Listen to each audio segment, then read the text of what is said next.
우리는 계속해서 믿음의 그 조상들이 그 선택의 기로에 섰을 때 그들이 어떻게 선택을 하고 믿음을 지켜갔는지를 살펴보고 있습니다. 앞에서는 우리가 아브라함과 또 모세의 부모님의 선택에 대해서 살펴봤다면 오늘은 모세에 대해서 우리가 살펴보도록 하겠습니다. 모세는 본인이 어렸을 때부터 히브리인인지를 알았습니다. 그렇기 때문에 출애굽기에서 보면은 모세가 히브리인을 이제 괴롭히는 애굽인을 보고 애굽인을 죽이게 되죠. 그리고 나서 다시 이제 히브리인들끼리 싸우는 것을 보면서 그러면 안 된다. 동족끼리 왜 싸우냐 했다가 이제 그 히브리인이 네가 애굽 사람을 죽인 것처럼 또 우리를 죽이려고 하느냐 뭐 이렇게 말을 하니까 이제 모세가 그것이 탄로가 나서 이제 도망하게 됩니다. 그때가 이제 40살입니다. 40살이면 사실은 고대 나이에 굉장히 많은 나이거든요. 굉장히 많은 나이고 40이라는 나이는 이미 그는 왕자의 후계자 수업을 다 받은 사람이었습니다. 그러니까 그때 당시에 사회가 볼 때는 준비된 사람이죠. 40이니까 이제는 바로의 뒤를 따라서 누가 왕이 될 것인가 하는 부분이 중요한 이슈가 될 지점에 모세가 그런 일을 한 겁니다. 그러니까 그러고 나서 이제 다시 하나님께서 모세를 불렀던 것은 이제 80세 때 불렀거든요. 그러니까 40세 때 그렇게 해서 광야로 나가죠. 광야로 도망갔다가 40년 동안 아예 이제 애국과는 다른 인생을 살아가고 그리고 80세 때 하나님께서 나타나셔서 호렙산 떨기 나무에서 나타나셔서 내 백성을 구하라 이렇게 말씀하십니다. 모세는 5번까지 거절하다가 나중에 이제 동행하게 되는데 그렇게 해서 이제 모세가 하나님께 순종해서 이 애굽에 들어가죠. 애굽에 들어가서 10가지 재앙 우리가 이제 알고 있는 뭐 지팡이가 변한 것까지 하면 11가지 재앙. 그러니까 10가지 재앙의 이후에 바로는 이제 더 이상 그 아들이 죽고 나서는 막지 못하고 이스라엘 백성들을 떠나 보내게 됩니다. 그럼 오늘 보면은 그렇게 떠나가 보낸 다음에 이제 가만 보니까 바로가 굉장히 분하죠. 그 애굽 자체의 노예가 없어지는 것도 그렇지만은 자기 아들도 죽었고 그래서 바로 왕이 이 이스라엘 백성들을 떠나 보내고 그들을 추격하게 됩니다. 바로 이제 14장 말씀은 바로 홍해 앞에 서 있는 이스라엘 또 홍해 앞에 선 모세가 어떻게 이 위기에 대해서 대응을 했는가가 나옵니다. 오늘 읽었던 본문의 시작은 이 앞에 부분, 읽었던 본문의 앞에 부분은 이스라엘 백성들이 뒤에서는 당시에 이제 그 지형을 보면요, 그 지도를 그려 보시면 그 고센 땅에서 사실은 제대로 쭉 갔으면 가나안이 바로 나옵니다. 사실 10하루길이면 된다고 하는 그 길인데 그들이 그쪽으로 가지 않아요. 그리고 어디로 가냐면은 홍해 쪽으로 갑니다. 홍해 쪽 내려온 거죠. 이렇게 지도상으로 보면 그 내려와서 건너려면은 어떻게 되겠습니까? 그들이 그러니까 여러분들의 것으로 보면 여기가 이렇게 이집트가 나일강이 있잖아요. 나일강이 있으면 이렇게 갔으면 가나안인데 이렇게 안 갔어요. 그리고 이렇게 내려왔습니다. 그럼 내려오면은 홍해는 이렇게 들어와 있잖아요. 그러면 내려오면은 어떻게 되겠어요? 내려오면은 왼쪽이 홍해입니다. 사실 지형적으로 보면 왼쪽이 홍해고요. 그리고 앞과 옆은 이제 그 광야의 산들인 거예요. 그러니까는 앞에하고 오른쪽은 이 산들이 막아 있고 뒤에서는 애국 군대가 쫓아오는 겁니다. 그럼 여기는 홍해고, 그러니까 이제 답이 없는 상황이 되어 있는 거죠. 그러자 이스라엘 백성들이 이제 모세를 원망하기 시작합니다. 왜 여기까지 데려와서 우리가 광야에서 죽게 만드냐 이렇게 하기 시작해요. 그리고 나서 이제 그 출애굽기 14장 13절에 바로가 백성들한테 말한 겁니다. 우리 13, 14절 말씀을 보시면 모세가 백성에게 이르되 너희는 두려워하지 말고 가만히 있어서 여호와께서 오늘 너희를 위하여 행하시는 구원을 보라. 너희가 오늘 본 애굽 사람을 영원히 다시 보지 아니하리라. 여호와께서 너희를 위하여 싸우시니 너희는 가만히 있을지니라. 여러분 굉장히 담대하죠. 13, 14절의 말씀에 보면 아직 그 여호와께서 모세에게 어떤 말씀을 하시기 전이죠. 모세가 백성에게 이르되 너희는 두려워하지 말고 가만히 있어서 여호와께서 오늘 너희를 위하여 행하시는 구원을 보라. 모세에게는 하나님에 대한 신뢰와 믿음이 있었던 겁니다. 근데 이 신뢰와 믿음이 있었어요. 왜 그렇겠습니까? 모세가 생각했던 건 이 10가지 재앙으로 충분히 하나님 당신께서 나는 스스로 있는 자다, 야훼라는 이름, 여호와라는 이름이 무엇을 의미하는지를 벌써 보여주셨죠. 그 모세만 본 게 아니라 백성들이 함께 봤죠. 그럴 때 모세는 하나님에 대한 온전한 신뢰를 가지고 있었어요. 그렇기 때문에 주님 여호와께서 우리를 여기까지 이끌었다는 것은 광야에서 죽게 만들어서 여호와의 이름이 땅에 떨어지도록 하실 뿐이 아니다라는 믿음이 이 모세에게 있어요. 이 상태에서는 모세는 방법을 모르죠. 하나님께서 어떻게 구원해 주실까 이거 모르죠. 그렇지만 그는 하나님에 대한 신뢰가 있었습니다. 그래서 백성들에게 담대하게 선포한 겁니다. 근데요, 여기 14장을 읽어보면 조금 어색한 곳이 이제 14절을 보시면 여호와께서 너희를 위하여 싸우시리니 너희는 가만히 있을지니라, 굉장히 담대합니다. 근데 15절에 여호와께서 모세에게 이르시되 너는 어찌하여 내게 부르짖느냐, 이스라엘 자손에게 명령하여 앞으로 나아가게 하고. 저도 어릴 때 성경을 읽다 보면 여기가 되게 어색한 거예요.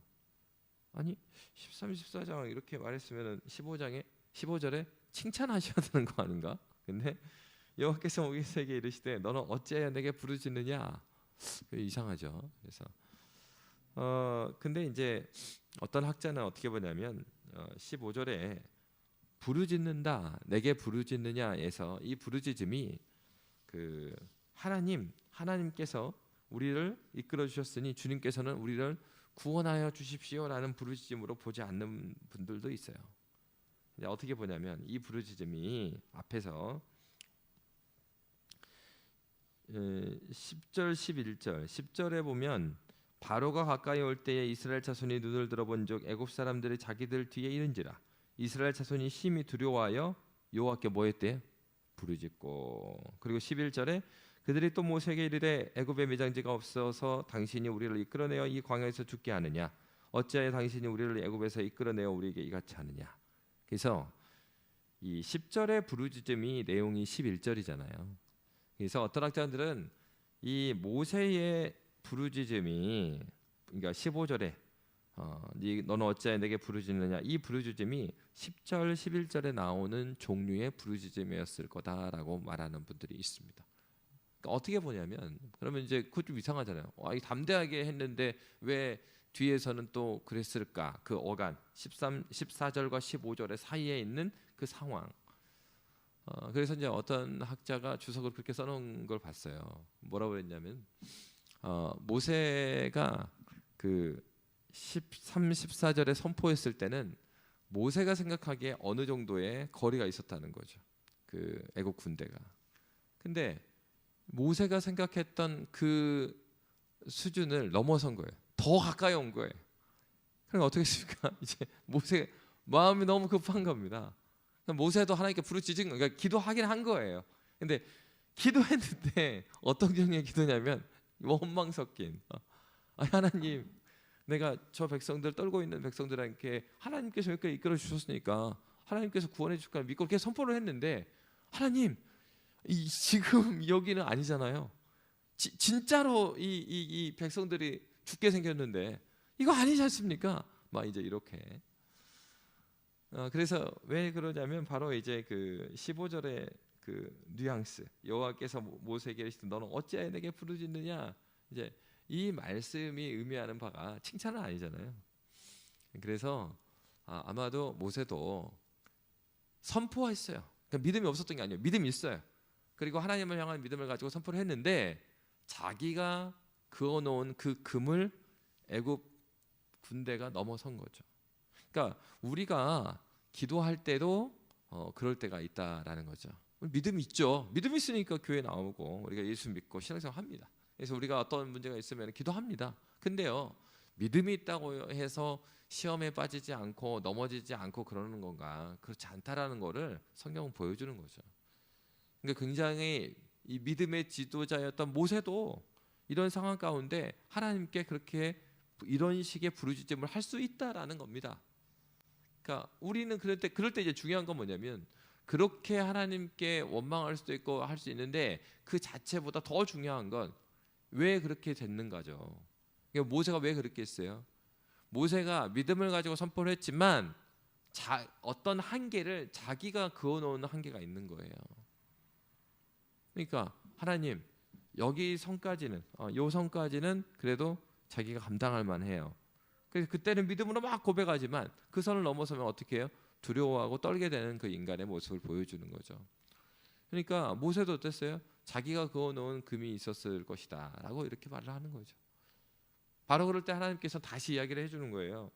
여호와께서 모세에게 이르시되 너는 어찌하여 내게 부르짖느냐 이스라엘 자손에게 명령하여 앞으로 나아가게 하라. 무슨 얘기한 겁니까? 모세야 네가 앞에서 백성들한테 믿음으로 선포했으면은 네가 이제 뭐 할 때냐면 그 뭐 하나님 나한테 뗐을 때가 아니고 지금 뭐 하라고 그래요? 이스라엘 자손에게 명령하여 앞으로 나아가게 해라. 지팡이를 들고 손을 바다 위로 내밀어 그것이 갈라지게 하라. 이스라엘 자손이 바다 가운데에서 마른 땅으로 행하리라. 야, 너 기도할 뿐만 아니라 이제는 네가 행동을 해. 네가 들고 있는 지팡이가 무슨 지팡이냐? 내가 너를 애굽으로 보냈을 때 처음 그 지팡이를 통해서 내가 너한테 기적을 보여줬지 않냐? 그 지팡이가 바로의 신하들이 만든 그 지팡이로 뱀을 만든 걸 다 집어 삼켰지 않냐? 바로 하나님께서는 크신 하나님, 그러니까 너가 얼마 전에도 나를 이렇게 믿었고 그렇게 행했던 것처럼 그러니까 지팡이 의지하라는 건 아니죠. 그러니까 지팡이를 이야기한 것이 그 지팡이를 주신 하나님을 기억해라. 그러니까 기도할 뿐만 아니라 뭐라 그랬어요? 나아가라. 15절에 그대로 이스라엘 자손에게 명령하여 앞으로 나아가라.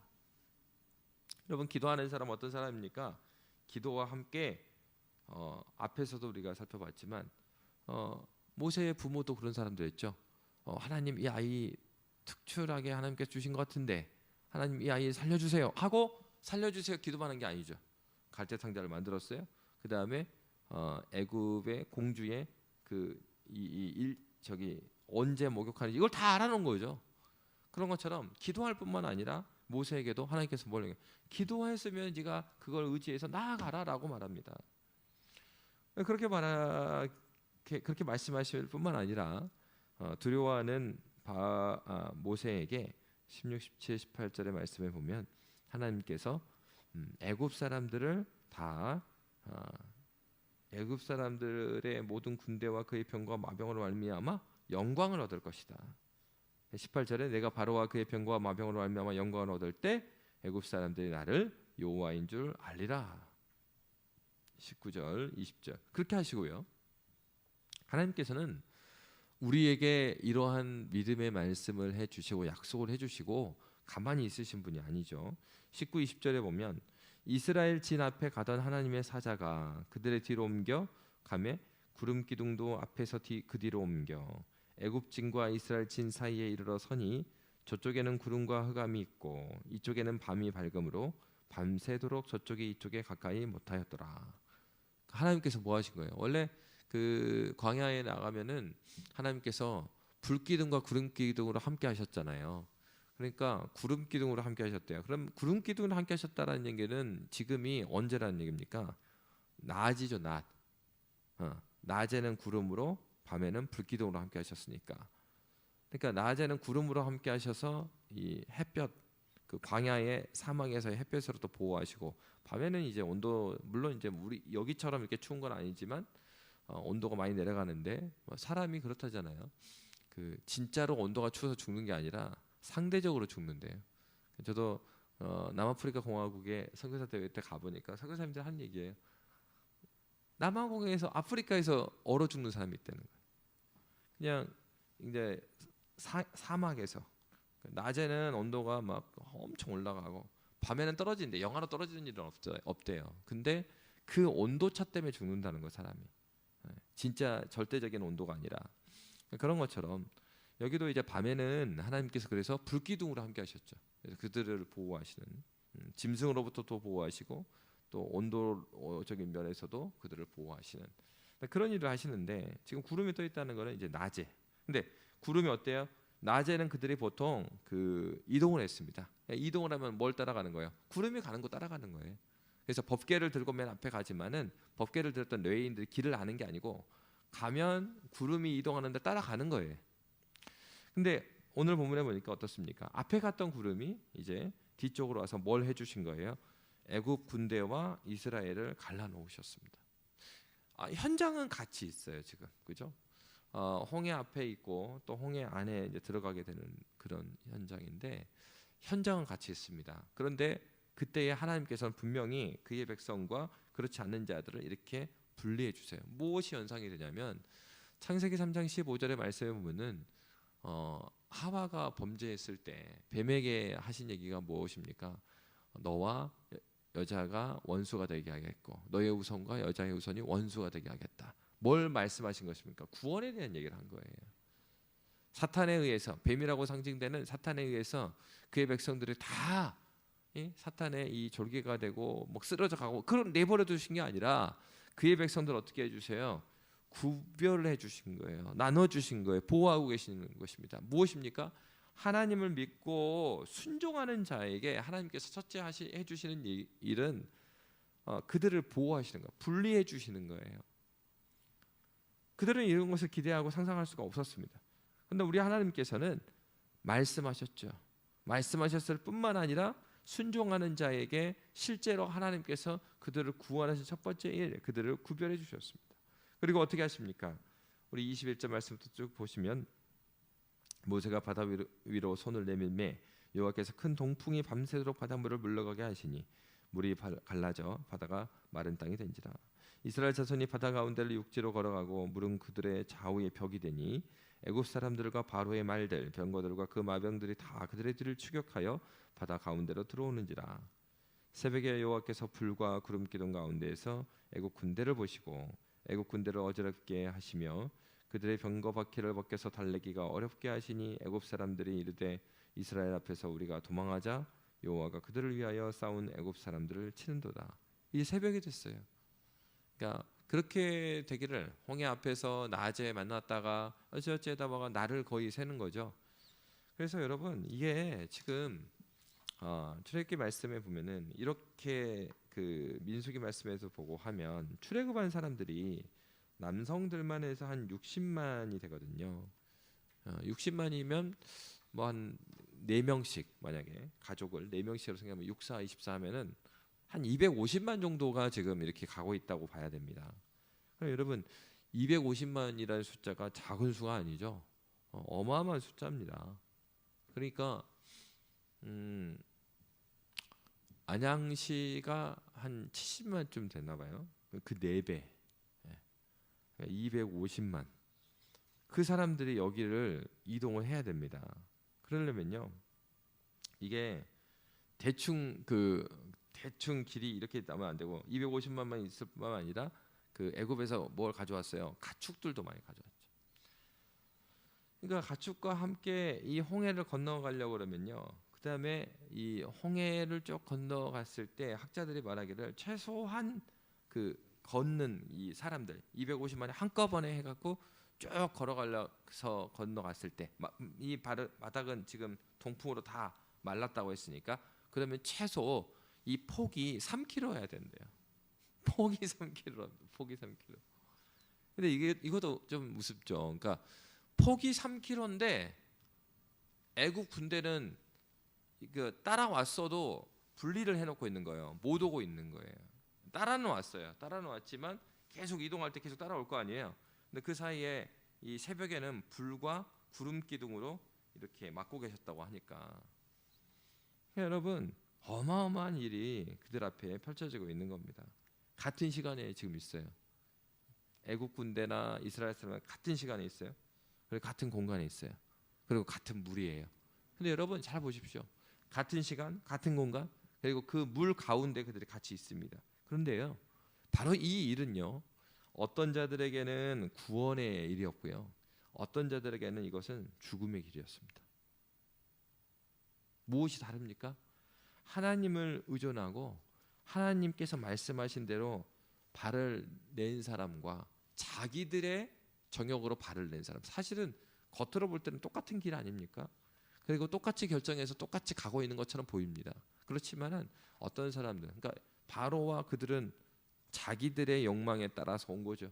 하나님 여호와 하나님의 말씀에 그들은 거역해서 오고 있는 것이에요. 그래서 우리가 눈에 보기에는 이 세상에서 볼 때 똑같이 무슨 일을 하고 있는 것처럼 보여요. 그렇지만 어떤 사람은 똑같은 일을 하는 것 같은데 여호와의 뜻에 거역하는 일을 하고 있는 것이고, 어떤 사람은 똑같은 일을 하는데 하나님의 순종의 길을 걷고 있는 것입니다. 그러니까 우리가 하나님 앞에서 인생을 살아갈 때 왜 기도해야 됩니까? 그리고 왜 말씀을 의지해야 됩니까? 왜 하나님께 하나님 나에게 분별함을 주십시오, 왜 기도해야 돼요? 우리에는 이러한 지혜가 필요하기 때문에 그렇죠. 하나님께서 말씀하시고 하나님께서 원하시는 그 길을 가느냐 가지 않느냐에 따라서 우리는 선택의 기로, 그 선택의 기로에서 죽음의 길인지 생명의 길인지가 확연하게 갈라지기 때문에 그렇습니다. 근데 여러분, 바로 이것을 바울 사도는 뭐라고 말했습니까? 고린도전서 10장 1절 2절의 말씀에 보면은 이렇게 말해요. 형제들아, 나는 너희가 알지 못하기를 원하지 아니하노니 우리 조상들이 다 구름 아래에 있고 바다 가운데로 지나며 모세에게 속하여 다 구름과 바다에서 뭘 받았다? 세례를 받았다. 바울이 볼 때 이건 세례를 받았다 그래서, 세례의 의미가 뭡니까? 그 세례를 볼 때 우리는 이제 물을 이렇게 뿌리지만 제가 뉴질랜드 다니던 교회가 이 베프티스트였어요.